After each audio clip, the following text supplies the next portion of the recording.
Hi, everyone, and happy Sunday. It's been a cold and blustery weekend. I know some of the people in our faith community have lost power. I hope that has all been restored.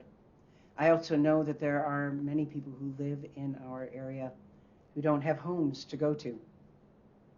I appreciate the warming centers that are in our area, especially Westminster Presbyterian Church, who started one up this year. Thank you for that. Because of the severe cold, the snow, and the road conditions, we've decided to cancel our service in the church this morning. Pastor Mary Kay will be sharing something with you in writing, so you will be hearing from both of us. One of the purposes for Sunday morning services is to approach the throne of grace together as a people. We mark the time as holy, not over and above any other time, but holy and set apart for praise, prayer, and partnership in the good news which has been passed down from generation to generation. We hope that you will take time this morning to hold a Sabbath for yourself, but we know that it's not the same to have a private time of Sabbath as it is to gather in community.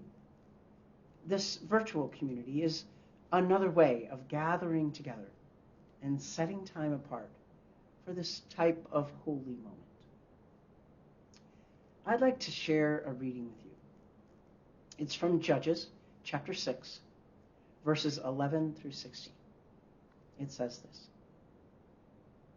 Now the angel of the Lord came and sat under the oak at Ophrah, which belonged to Joash the Abiezrite, as his son Gideon was beating out wheat in a winepress to hide it from the Midianites. The angel of the Lord appeared to him and said to him, "The Lord is with you, you mighty warrior." Gideon answered him, "But, sir, if the Lord is with us, why then has all this happened to us? And where are all these wonderful deeds that our ancestors recounted to us, saying, 'Did not the Lord bring us up from Egypt?' But now the Lord has cast us off and given us into the hand of Midian." Then the Lord turned to him and said, "Go in this might of yours and deliver Israel from the hand of Midian. I hereby commission you." Gideon responded, "But, sir, how can I deliver Israel? My clan is the weakest in Manasseh, and I am the least in my family." And the Lord said to him, "But I will be with you." The telling of the call of Gideon is comforting, inspiring, and also kind of funny. Gideon is threshing wheat not in a place where you normally thresh wheat, but in a wine press, because he's hiding. It's understandable. He is just trying to help provide some food for his family without it being taken away by the oppressors. In a sense, he's being kind of brave. He's also not. He's scared and hungry and just not sure what is going to happen next. While he's doing this, the angel comes to him and calls him a mighty warrior and says that God is with him. Gideon disagrees, but the angel persists. "Go in this might of yours. You are commissioned." Gideon again disagrees, and the voice of God says, "I will be with you." Now, what I find humorous about this telling is that here we see Gideon just trying to eke out some food for his family, and in the midst of that, he's interrupted to lead a holy cause of resistance against his oppressors, and basically his first response is, "Really?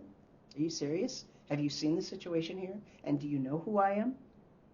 Really? Seriously, you're talking to me, and you want me to work for you? Really? Why? Why me? Why this? Why now?" Well, in a sense, not only do I find that humorous, but I get, in a way, why he's being called a mighty warrior. And he's willing to be mighty and kind of a warrior right to God's face. I find it comforting because all the time Gideon is arguing and disagreeing, there's no sense that the angel or God gets upset. Gideon's disagreements are reasonable considering the situation. Sometimes people think that if they disagree with what they understand God is saying, that the very notion of disagreement will send them straight to some kind of punishment, whether in this life or the next. The truth is, we see people throughout these stories disagreeing, being grumpy, arguing with God. It's normal. And I think it's even expected, depending on what's going on. What I find inspirational in this telling is both the angel's response and Gideon's. Also that God's voice is just kind of thrown in there suddenly. First it's the angel, and then it's God. I'm inspired by the angel's persistence. They never disagree with Gideon. There's never an argument saying Gideon is wrong, except maybe about God's presence. On that point, the angel and Gideon disagree.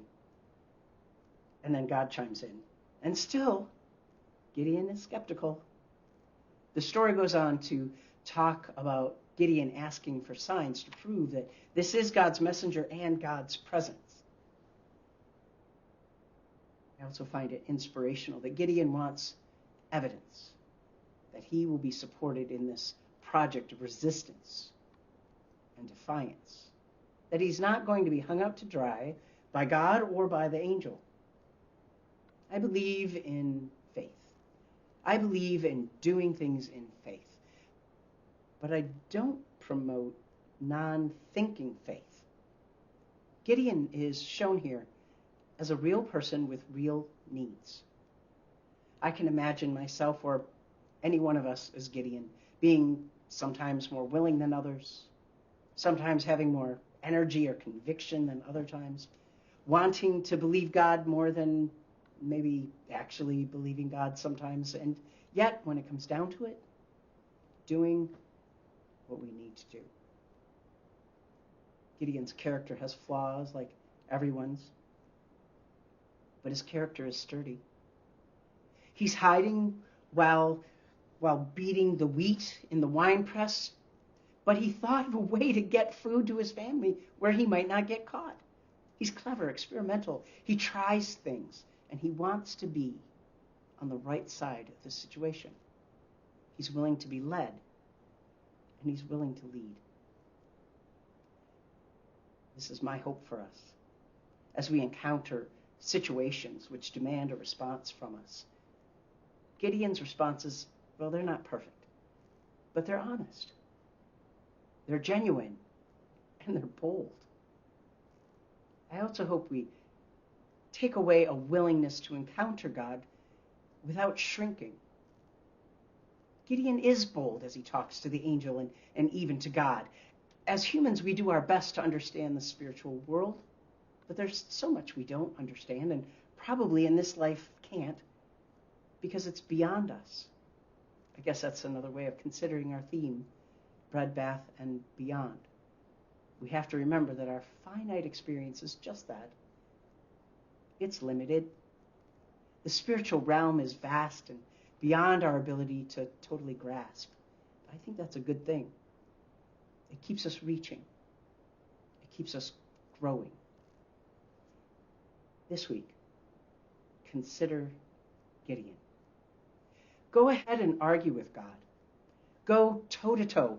Find your footing. Find your own self in the presence of holy love. Try not to shrink away, but be bold. Ask questions and make decisions which are in keeping with your good character. And in that, I am confident you will find a blessing. I want to thank you for joining us today, for letting us be a part of your sabbatical time. I hope this reflection uplifts you, gives you some kind of perspective about your own ability to be empowered in the face of our holy love, and empowered in this world to make a difference. And so with that, my friends, I bid you to go forth in peace and as peacemakers.